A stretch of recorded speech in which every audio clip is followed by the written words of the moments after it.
What's going on, guys? Welcome to another episode of Smash JT. Yes, I am back in my parents' basement in my hometown where I grew up. Just like a true gamer, I've come full circle. I had to make a response video to my boy Overthink Gaming regarding the Intellivision Amico. And while the situation isn't ideal for a video, I'm like, I got my camera phone, I can do this. So without further ado, let's get into my thoughts on the Intellivision Amico and why I feel like it's quite a bit different from what people think it might be. If it's your first time on the channel, make sure you hit that subscribe button and bell for notifications. Without further ado, there's a lot I want to cover here. And it's not just going to be strictly a response to Overthink Gaming, although that's going to be the majority of this. I also want to touch on Rich from ReviewtechUSA and his complete 180 that he's done, feeling about how the Amico was going to be something cool and people should keep an open mind, to nothing changing and saying,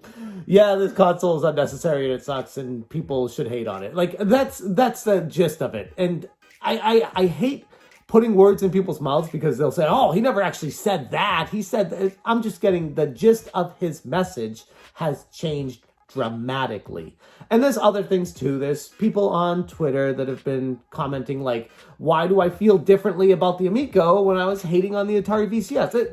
There's a lot I want to cover with this. So first off, okay, Overthink, my boy, this guy, I've loved you, man, since the first video I saw of you. I knew you were something special. And while we don't always have to see eye to eye to still have some camaraderie between us, I actually, I'll be honest, I kind of like how we see this differently, because it shows that we can still be boys and not have the same generic thought about something all the time. It shows people can have a different feeling about something and still be cool with each other. That's rare on YouTube. You think, you look around and all these big channels, if one of them has an opinion, they all have to follow in line with it, or else they turn into an outcast, and that, yeah, we're not even going to go there. But my point being, the Intellivision Amico, why do I like it? What's drawing me to it? Why do I keep defending it? Why did I invest $10,000 into it? Which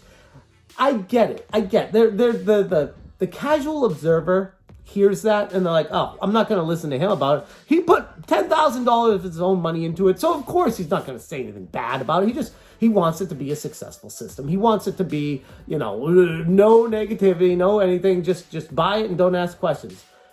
To a certain extent, I see that. Yes, I get that. But at the same time, I'm true and honest about it to my own personal extent. Let's be real here for a second, though. Something a lot of people don't think about when it comes to YouTube is honesty, when it comes to opinions, is in the eye of the beholder. So while I feel like I'm being honest about something, I'm being honest about my feelings. I'm not being honest about the truth about it, because there is no real truth behind it besides like hard facts. Like, it's been delayed multiple times. The price has increased from the initial price to $250 or whatever it's going to be, and who knows the ultimate. There's a lot of facts that people have serious concerns about. And I get that. I completely understand that. My feelings on it, my truth on it is, I played it and I enjoyed it. So yes, I do have concerns about it. I do feel like there are better ways they could have gone about things. The stock photo situation. That's normal for businesses to do that. I feel like it's really crazy how gamers are putting such a magnifying glass on that. Would I have preferred them not to do it? Honestly, I don't care. I don't know why that's such a big deal. It happens in magazine ads like daily with big companies, Fortune 500 companies, buy stock photos and do this. It's not like Tommy's being a snake oil salesman or something, doing what everyone does when it comes to marketing something. So I don't see a big deal in that. I genuinely don't. I had frustrations with YouTubers, including you, Overthink, that said that there was a lag and started reporting on the lag, when I'm like, I've played it. There was no lag, at least not noticeable to me while I was playing it. Could there be some lag in some of the games that Tommy specifically didn't show me because he knew there was a problem with them? Yeah, of course there could be. But I did not see that. So I can only go by what I know. And of course, Tommy's only going to show me his favorite and their best stuff because he wants me to get as hyped about it as possible. But I'm not going to fill in the blanks of what I haven't seen with assumptions of negativity if that's not the case, because then I'm building a story that might not be real or factual, which is what people are doing with me, by the way. They're filling in these gaps of a story that they were not a part of to create this weird fake reality of what actually happened. Like when I went up to see Tommy and he changed my mind and perspective on this Amico.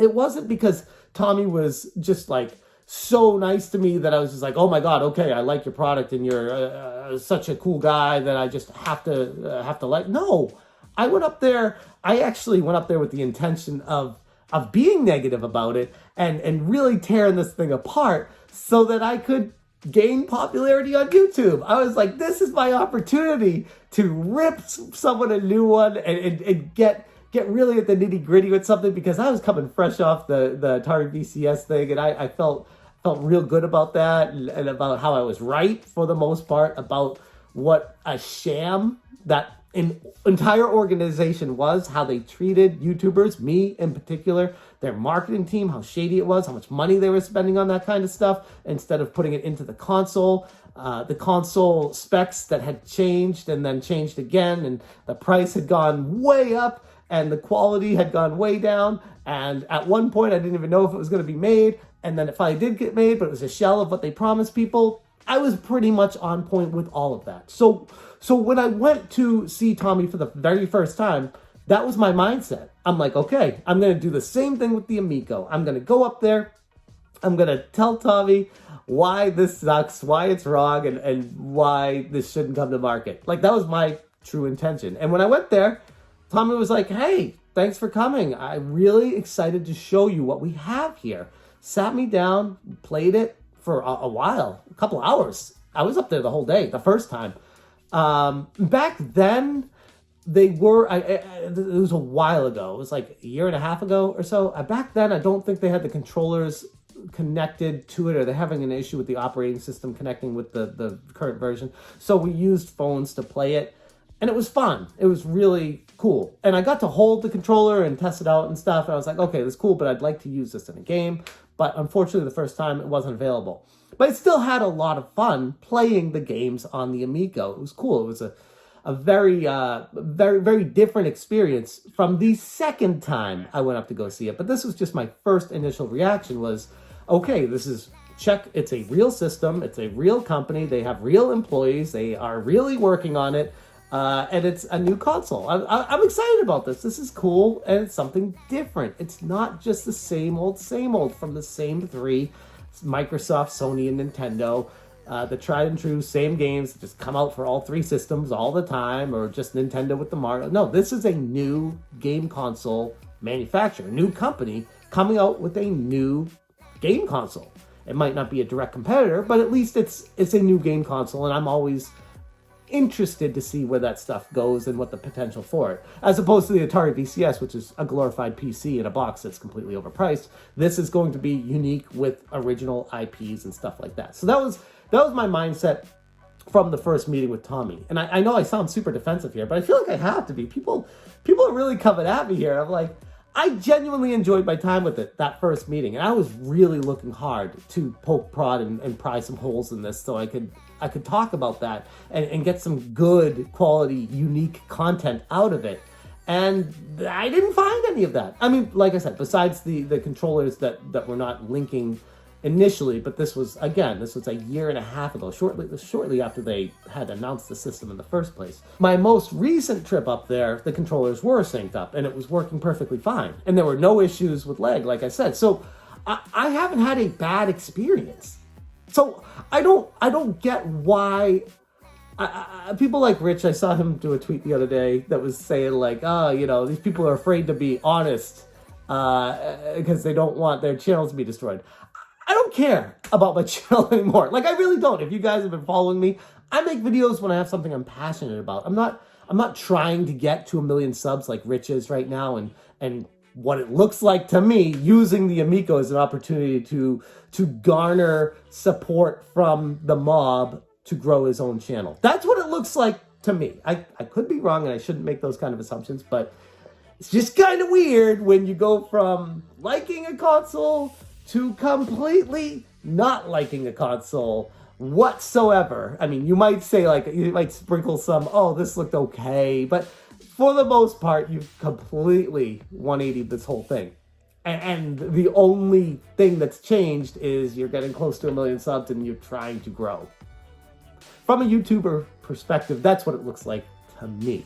Is that the truth? I don't know. Maybe the truth is, Rich, maybe you genuinely saw that E3 presentation and it just completely changed your mind for some reason, even though it didn't really do anything wrong per se. It just, maybe they didn't add enough into it to reassure you on your feelings. It feels very weird that you that you go from liking it, talking with Tommy, enjoying it, to not liking it and trashing it on live streams and videos, to now you're going to be meeting with Tommy to play it, which, by the way, I'm very much looking forward to, because I'm genuinely interested in how you feel about it after you play, your takeaway after playing it with Tommy, and seeing if it changes your mind like it did with me. I personally, probably more than anyone out there, am really looking forward to what comes from that situation. But I mean, back to the whole situation with the Intellivision Amico in general and my feelings. Like, I invested money into it because I enjoyed my time with it, and I feel like there could potentially be a bright future with this thing. Is that guaranteed? No. Like, it might fall flat on its face and completely fail. That would suck for everyone, for all gaming. I feel like the more competition, the better. The more that's out there, the better. The more people that have a passion for creating something unique and different, the better. And if we start limiting that and gatekeeping that stuff, it's only going to make the options less and less, and the same old generic, what all gamers complain about, the sequel after sequel, the tried and true formulas, no one's willing to take a risk, all that kind of stuff. We just get right back to that. And I don't want that. I don't think anyone wants that. Do I want to see like a Mass Effect 29? No, I don't care. I don't care. I want to see new stuff. I want to see what's different out there. What can we make people excited about that they haven't seen before or done before? What's unique out there? And I know people hear that and be like, oh, the Wii was already done, and that was done a while ago. First off, the Wii wasn't HD, and the Wii was very limited with the motion controls. It was fun for what it was, but it was extremely limited. My time playing the Intellivision Amico felt like the Wii on steroids. Like, there was a lot more going on with the controller itself. The second time I went up there and it was connecting to the system and the lights and the controller and all the full motion of movement, there was a lot to be said for that. So I am hopeful for the success of it. So I invested money into it. Now people are taking that as, because I invested money in something, that I can't be trusted with my opinion on it. Or I'm like, that is the most crazy take I could ever imagine. I enjoyed it so much that I wanted to put money into it because I want it to succeed. How does that make my opinion invalid? I guess I could see, well, just playing devil's advocate, if there were something that came up that I could talk about, but I proactively ignore it, so lying by omission, I guess, that could be something that you would not trust me with. I get that. Like, I'm trying to step outside of myself and say, okay, that's why someone would say that. But at this point, leading up to this moment right now, we haven't even gotten there yet. At least humbly from what I've seen. There's nothing that I've noticed outside of the annoying release date has not been announced yet for sure. Tommy, please work on that. That's my one criticism. I would like a release date, a hard release date that you stick to. If it's not going to be October, that sucks, because I think people are a little bit frustrated that they've had to wait, now a full year. Yes, the pandemic. Yes, the chip shortage. Yes, there's all these other excuses. But at some point, which is like where we're getting at right now, people are like, what the hell, man? Like, where is this thing? So I get that aspect of it, and that's my true feelings on it. I'd like a hard release date that they stick to and get to that. Regarding the price, it is expensive. And it is. I'm not going to be like, oh, it's fine. No, it's expensive. But I mean, I'm looking at it like you get 2 controllers, comes with 6 games. People say, oh, you can buy a Switch for $50 more, or a Switch Mini for $50 less. You get the Switch for $50 more. It comes with, well, yeah, you could say they're 2 controllers, but it's really not. It's 1 controller. Trust me, I have a Switch, and I know I never play 2 players with the Joy-Cons. So it doesn't really come with 2 controllers. It doesn't really come with any games. It does have some free-to-play games, but they're not really any system sellers or anything that I'd want to like go out and get a Switch for just to play. And if you want to play with more people, you need to buy more controllers. And those Pro controllers are expensive. They're like $70 a piece or something, plus tax. So you're looking at, you want to get a few games, 3 more controllers, and a Switch. You're looking at what? After tax, $700, $800, $900? And I'm not even exaggerating. This is $250. And it comes with 2 controllers, plus you can connect your phones to it. So and it's annoying because every time I start going down this road, people say, oh, you're just trying to sell it to people. It's like, no, that's the benefit to this. Those are the facts on the table. And the games, if you want to buy more of them, yes, they are lighter experiences than maybe a full-blown AAA title from Nintendo or something like that. But they're, what, max $10 with no DLC or microtransactions? Sign me up. You know, I've played the games too. So I'm like, these are fun games. I would definitely pay that for those to play them. 100% without a question. And I'm not just saying that because I'm like, oh, I really hope it's successful. I'm like, no, I didn't go up there and play these games and be like, you know, it'd be more fun if this. No, they were fun. This was an exciting time. And I guess this brings me to one of my last points. The people that are complaining and hating on the Amico and about the Amico don't really have the same situation that I have in life, where I have a wife, I have 2 kids, I have a fantastic family situation. And my wife, when we were dating, she'd play some video games with me. She kind of plays like Dr. Mario and stuff like that. But that's it. And she always talks like she wants to play games with me, but when it comes down to it, she doesn't. So from my personal standpoint, I'm looking forward to the Amico as potentially a device to be able to get back to playing video games with my wife in particular. And I already know my 2 kids are going to eat it up. Like they love that kind of stuff. We already play plenty of games on the Switch. It's a little bit on the PlayStation 5. But that's really it. We don't really play too many video games together. And that's why personally I'm genuinely excited about the Intellivision Amico. Whereas Overthink, I don't know too much about your personal situation, but I don't think you're in that situation. Rich, I do know a little bit about your personal situation, but I don't think it's the same perspective that I'm in with the family situation and why I feel like it would benefit me personally.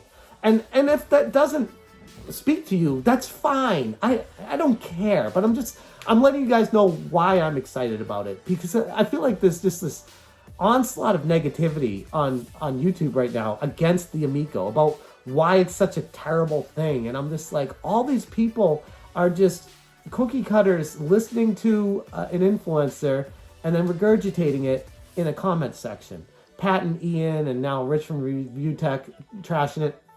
I'm getting an influx of haters coming to all my Amico videos and spiking in my comments about how much I'm lying and how wrong I am and how dumb I am for liking the thing. And I'm just like, none of these people know anything. They're just listening to influencers, letting their mind be made up by them instead of taking a step back and looking at the big picture. I guess that's my frustration with this whole situation. That's why I said to Rich, play it and then let me know what you think about it. And if you don't like it after playing it, that's fine. But I'm still going to like it. You know why? Because my personal family situation fits the bill for what this thing is advertising. That's why I'm looking forward to it. So I guess ultimately it doesn't matter what anyone else thinks about it, to me in particular, because I'm like, I've played it personally. I have a family personally. I'm looking forward to it personally. So those things, someone outside this bubble can't say something negative about it to change my mind. Like, unless Tommy does some sort of drastic change with the price or release date, there's nothing really that I'm like, that's gonna change my mind. It is not. And that's where I'm standing on all of this. So I hope that clears up most of it. I know this is kind of a off-the-cuff rant and ramble, but I've been on vacation and traveling for the first time since, like 2 years, since pre-COVID stuff. So it's good to get out. I had a lot on my mind with all this. I hope people out there are willing to give it a chance, and not just listen to big YouTubers trying to influence their decision, because think about it for a second, guys. These big YouTubers are saying these things to benefit themselves, to get attention. Because I know, because I used to do it. I did it with the Atari VCS. Hell, I was trying to do it with the Amico, and I was like, oh, actually, no, that's different. Yeah. So just, I guess, don't just listen to one person. Take all the information into account and try to make an educated decision based off of everything on the table at that point. As far as, like I said, being negative about this thing, I'll try my best to be honest. If there's something that comes out that I don't like, I will say it. But at this point, that's not the case. The only thing, like I said, is the release date. I'm fine with the price. It's expensive, but that's all relative, because it's not expensive if you have a family and you're looking forward to buying it to play it with them. If you're a loner that is in the parents' basement and just plays PS5 games or whatever, or Switch games, then it's probably not for you currently. That's fine. That's fine. It doesn't. Not everyone has to buy it. My point being, as long as you research it enough to find out if it is for you or not, I think that's what a lot of people are missing, and that's the most important thing in all of this. I'm going to leave it right there and get back to hanging out with my family. Hope you guys all have a great 4th if I don't see you before then. And until next time, you stay smashing.